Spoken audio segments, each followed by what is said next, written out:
it's Emily Freitag, and I'm so happy today to be talking to Arman Jaffer at Brisk. So in all of these conversations, we hear both about the founder and their story, about the product, and about evidence of impact. So Arman, kick us off. Tell us, how did you come to be running Brisk, and what motivates you to create this product in particular?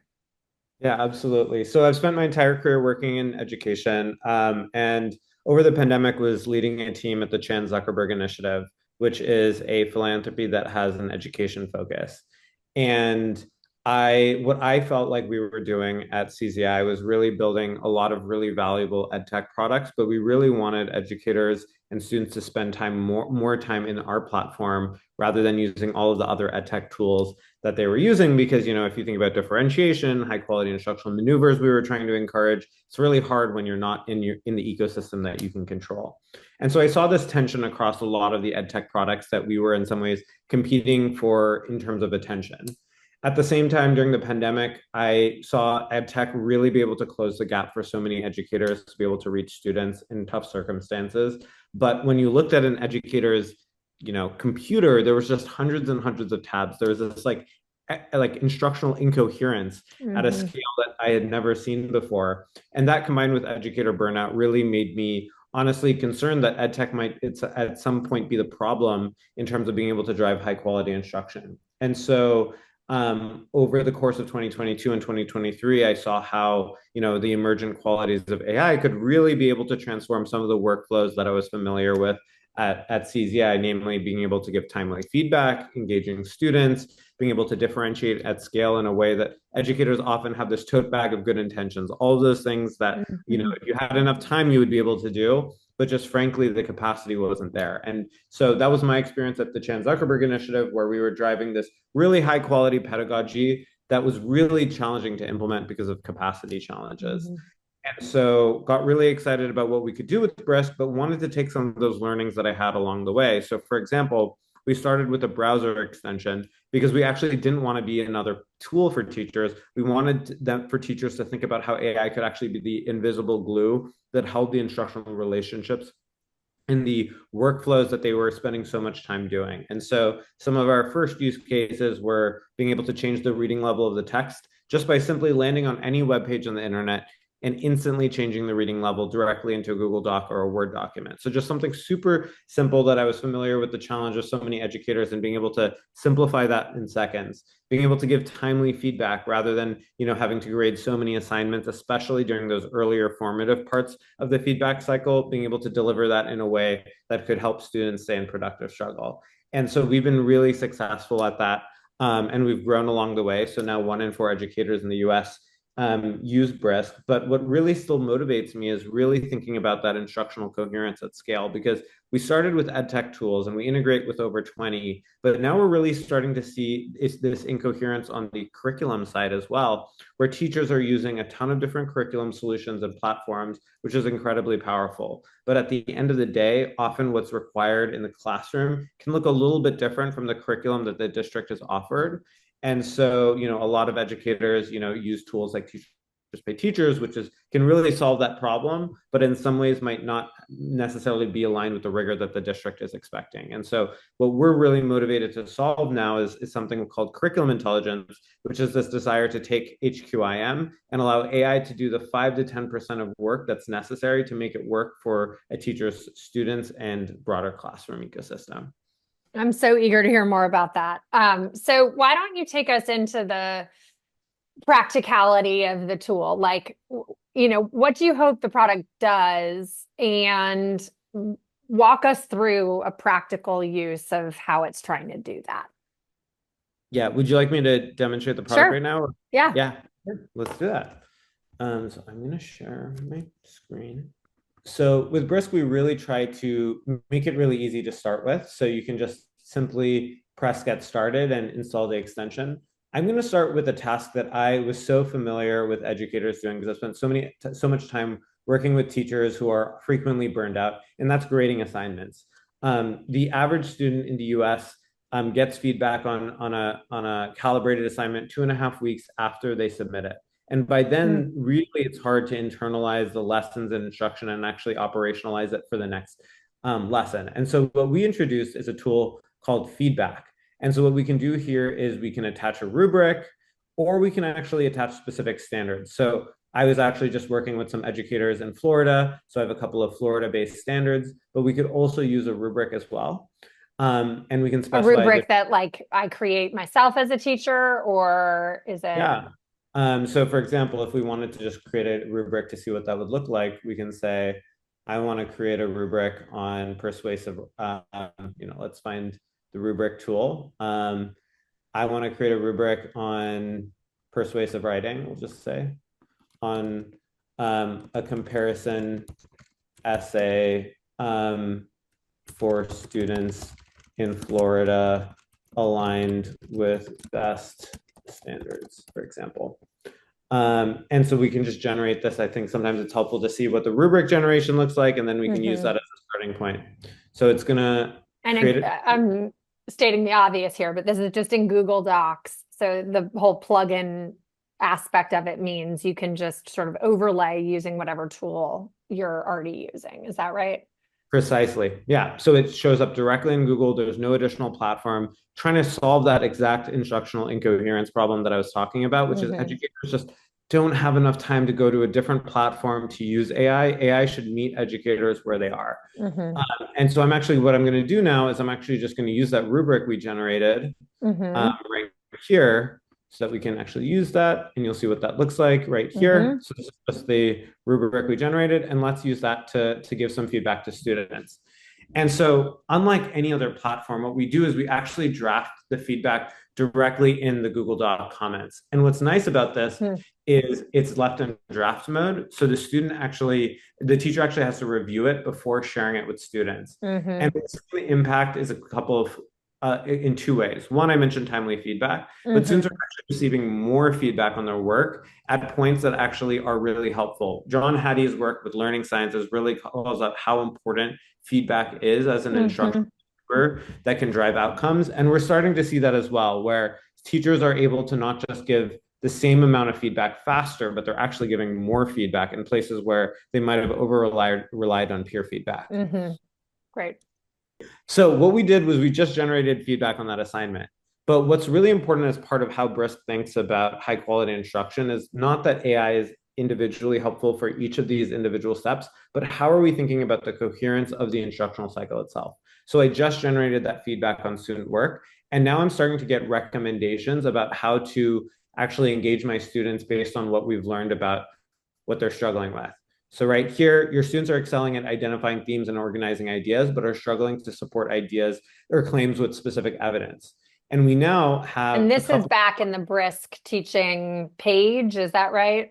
Precisely. So we have an extension and we have a web platform. And so what we think about the extension is really helpful when you're in the moment, when you're doing a task that might have taken you time. And we think about Brisk Next, which is our web platform, as that real, strategic co-partner to really think about how do I actually take what I'm doing in my classroom and do that next higher level kind of like thought process. One thing that really resonated with me with one of the learning scientists we work with is that we often focus on educators as the executors rather than the strategists in their classroom. And so we try to also encourage educators to not just think about all the things that they have to do, but what those things actually mean for what they do next. And so we've seen a huge uptick in usage of Brisk Next thanks to this type of approach. And what this allows us to do is say, for example, if I'm instead teaching about ecosystems, I can again attach specific standards, or I can just provide an easy topic.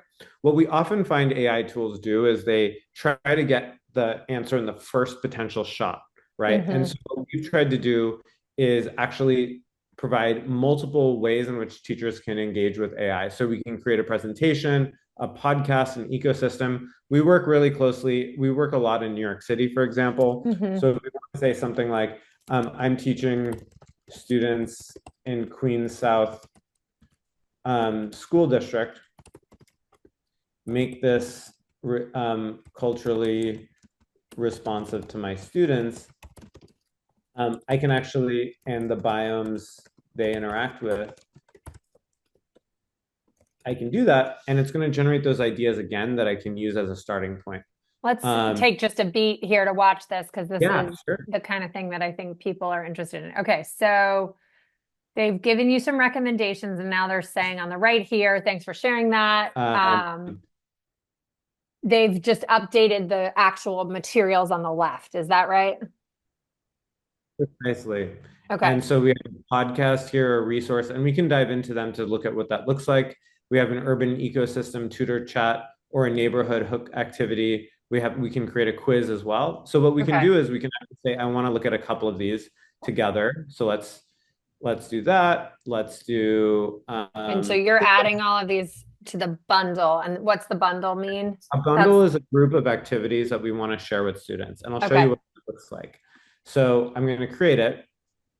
And what we often find is that when teachers are using AI tools, they often focus on this one atomic unit, this one lesson plan, this one assessment. But really, it's about the relationship of your lesson itself in totality. So now that we have a couple of these examples, we can see what this looks like. So I'm going to preview it. And we're going to see that one, students are going to be guided through identifying how human activities impact Queen's ecosystems. They're going to explain connections between community actions and environmental changes. They're going to propose solutions to local environmental challenges. Now, these are completely customizable by teachers. They can also upload their own material, but just for the time being, it's just easier for me to generate all of them. We have a presentation that we've generated that's based on Queens and the different biomes as well. So for example, if you're familiar with Queens, it has the Flushing River is there, Jamaica Bay. Yeah. We can talk to our ecosystem tutor. What are we looking to learn today? That's a student facing. Brisk Boost is student facing, right? The student facing tutor. Okay. Yeah. So the student, this is a preview of what the student will see. Okay. We can of course modify it as a teacher as well. We have a podcast that we can share with the students as well. So we can play it and it's going to walk us through a podcast about Queens and the different biomes there. Yeah. And we can actually talk to the podcast host as part of this student-facing activity as So well. it basically just like in a nanosecond created the unit for us. Yeah, the entire lesson for your specific day, if you want to do it that way. But if you just want to use a specific item as well, you can do that. Yeah. And then that would then get assigned out, like a kid would then interact directly with the materials, or is that just giving me as a teacher the materials I then use? So we can edit all of this, right? So we basically say, I actually didn't like, for example, this, and I can delete the bundle and use that as a starting point. So this is just a collection of items that we can share with students easily. We also provide recommendations based on what we know about your students. So for example, students who might need additional support, we might have sentence starters. We often find that what teachers really struggle with is there's a lot of, high quality instructional material that's maybe targeted at tier one, or, for tier one, but maybe not as much for tier two supports to engage with tier one material. And so we find that these tools are often really helpful to be able to deliver that type of experience to students as well. I showed you a lot there. Yeah. Okay, with you, I'm going to do one or two more things. Great. To show you what we can do. So as I mentioned, we have a couple of other tools. We have a batch feedback tool, which allows teachers to essentially assess students at scale. We often find that, as I mentioned, teachers really love the feedback tools that Brisk delivers, but sometimes they have 100 assignments they want to look at really quickly. So what you can do is you can actually upload an entire folder of student work and quickly assess them. And we'll use AI to also analyze the results of along the lines of the rubric. And so we can see what that looks like. So you can see here on the left-hand side, the assignment, and we've assessed it, and we provide specific scores along the rubric that we can then view here as well. Of course, the teacher's always in the loop, so they have to approve the feedback. I was going to ask, is it like what we saw earlier, or can they just push it out to everyone at the same time? No, you need to review each assignment and approve the feedback before sharing it out. So you can approve it, and then you can share it. And so we think it's really important because it's always, we think a lot about how do we build tools that are really powerful, but within guardrails that ensure that there is high quality instruction that's happening. Sometimes there isn't that little bit of friction. Some folks might move past it a little bit too quickly. Um, I'll just show you one or two other things. So one of the things that I really love about Brisk is we start wherever you work. So we can start and create a presentation from a YouTube video, for example. We can build specific tools as well if we want that are directly aligned with the instruction that's happening at a specific school or district and also aligned with the curriculum that they're using. I'll briefly just mention we have something called curriculum intelligence, which allows us to know the scope and sequence of a curriculum. So here you can see we have EL education in eighth grade here, and I can actually make a request across the entire course. We use essentially a curriculum agent to go and find relevant context across the course. Or we could say, I actually want to go specifically into this unit and actually cover this specific lesson, for example, and use that as a starting point. I'm not going to do that today, but I'll show you that that's something that's an option. How many curricula do you have that for? So we work with publishers, we work with school districts to be able to ensure that they can ingest it in the same way that a learning management system works. Okay. Where we don't have exact context on the curriculum they're using, but we can use that as a starting point in the same way that Notebook LM works, for example. Got it. I'll quickly show you our Boost activity that's called a whiteboard. So as I mentioned, Boost is our student-facing tool. We have a tool that essentially allows us to take whatever we're looking at and use that as a starting point to create a dynamic whiteboard activity. And so that looks something like, I'm going to create a couple of questions that are really relevant right here. So I just started from this YouTube video that's about tens, ones, and hundreds as a starting point, as you can kind of see here. And what this activity is going to do is it's going to have students draw 3 groups of 10 circles to represent 3 tens, a 2-digit number that has 4 tens and 6 ones, and drawing a model. So is that basically creating a quiz for the video that we just saw? Precisely. Okay. And we can add that YouTube video as well if we want the students to watch it. And now we can do something like draw 3 groups of 10 circles. So I'm just going to quickly do that. We can do that really quickly. So this is the student-facing version. Precisely. Okay. So the student can quickly draw, for example, I'm just going to make a mistake intentionally so we can see what that looks like.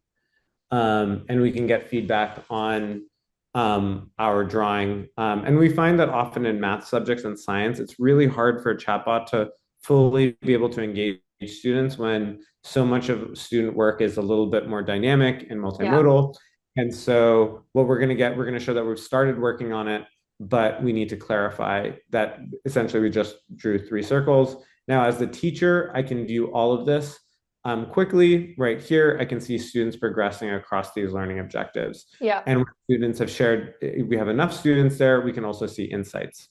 I know I've shared a lot. Yeah. But that's just a little teaser. Great. Of what this can Yeah, do. thank you. I feel like you gave us a whirlwind tour of the functionality of Brisk, but it obviously shows a huge amount of range. You're trying to be able to sort of meet people wherever they are and do a lot of different jobs. And you shared some stunning numbers about current teacher usage. So 1 in 4 teachers is a huge number. I'd love to hear more about what you know about what people are doing with Brisk. Like what features are they using the most? Where are they spending most of the time? And then, as I'm sure you are sort of obsessed with understanding what they want it to do, what do you hear from teachers they value the most? And, what are the things that you think you want to keep improving? Yeah. I'll share a couple of things. I think one is that AI is moving really quickly, and often educators feel like they're behind, and that should never be the feeling of an educator. You're spending so much time in the classroom thinking about your instructional strategies. Technology should not get in the way of high quality pedagogy. It should never feel like an educator needs to keep up because really at the end of the day, they've got so many other things going on. And so what we found is our next tool, which is one of the ones that I shared with you, which you can kind of give it an idea. You can upload your curriculum and see a bunch of different ideas on how to engage your students, is a great way to be able to surface a bunch of ideas that a teacher might not have had. Because often what we see with tools like ChatGPT is that they're so open-ended that an educator doesn't even know where to even get started because yeah, you can create a lesson plan, but like would you be able to think about creating a podcast from it? It's just Hmm. there's too many things that AI can do. So And I you're think what kind of serving up choice, but within limits almost, so that people can see fully baked options and decide what road to go down.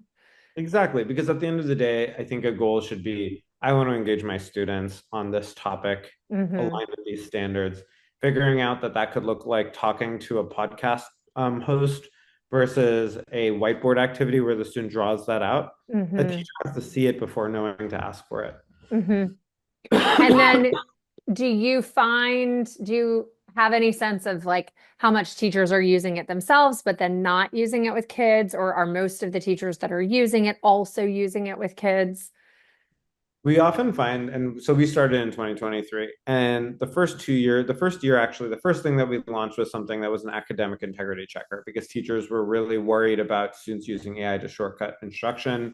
Over the course of 24, we really saw teachers shift towards thinking about how they could use AI as a productivity tool. And I think in Hmm. 25 and in the future, I think there's going to be a bigger focus on students using AI to improve their own kind of learning in a more self-directed way. Right now, I Hmm. think most teachers are excited to do AI more in the context of these activities that they can assign to students. We're Hmm. seeing a growing trend of teachers actually being comfortable with students using AI in more self-directed ways without necessarily having the teacher really set up the confines of what exactly that experience should look like. Of course, that's going to be a real that's going to be some attention that kind of is going to be resolved over time. But Hmm. one thing that's interesting to us is that we're seeing it at higher grade levels, especially in high school, that more autonomous, high agency version of student facing AI is picking up speed. And so we're looking to kind of meet that moment as well, especially Hmm. when we see that as a form of ambient assessment,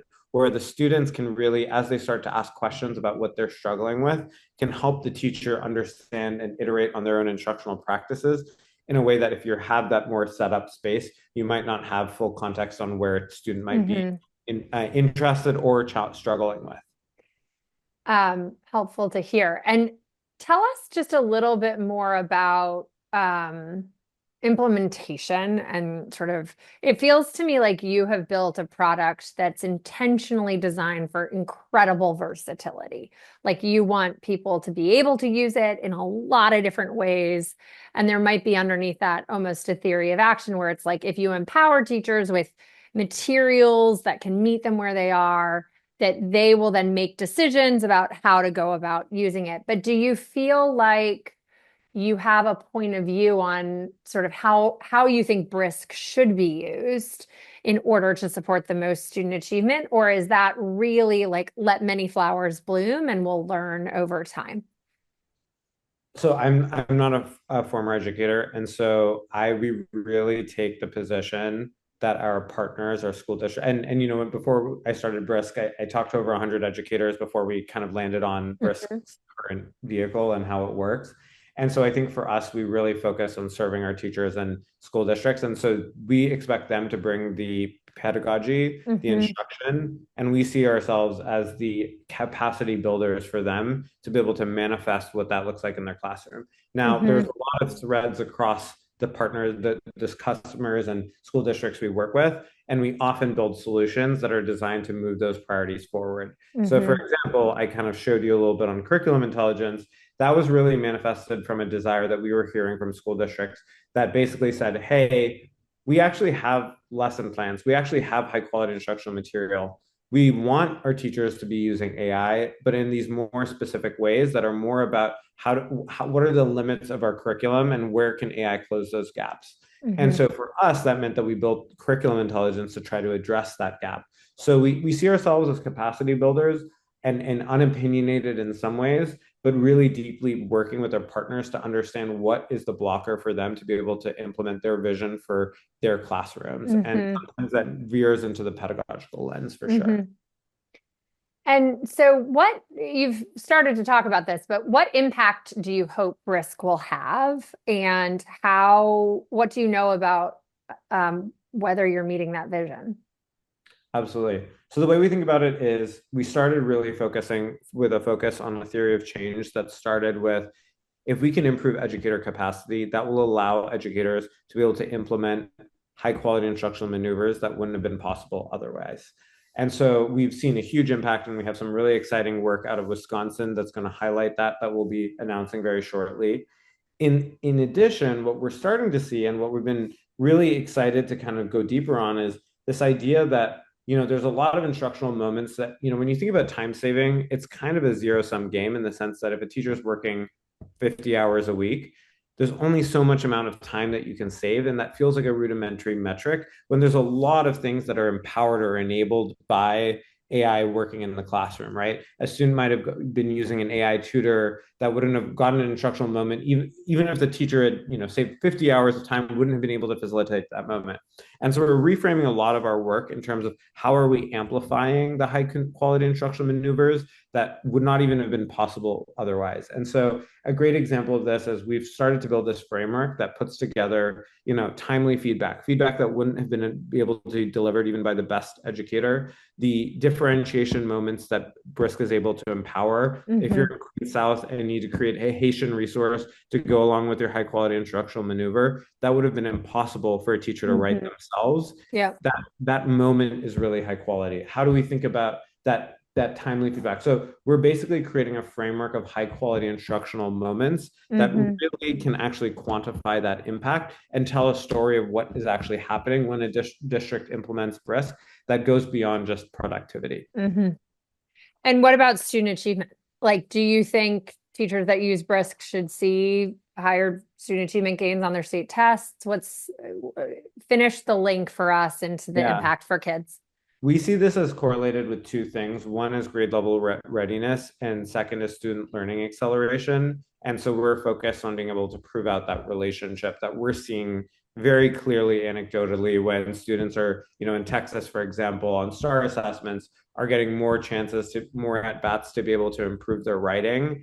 And then that's showing up in STAR test scores. Obviously, we're a 3-year-old company. So some of this just needs to pan out over the course of a couple more cycles for us to be able to develop and have that quantitative evidence, because we are hearing it from school districts across the country that they're seeing it in anecdotal ways for sure.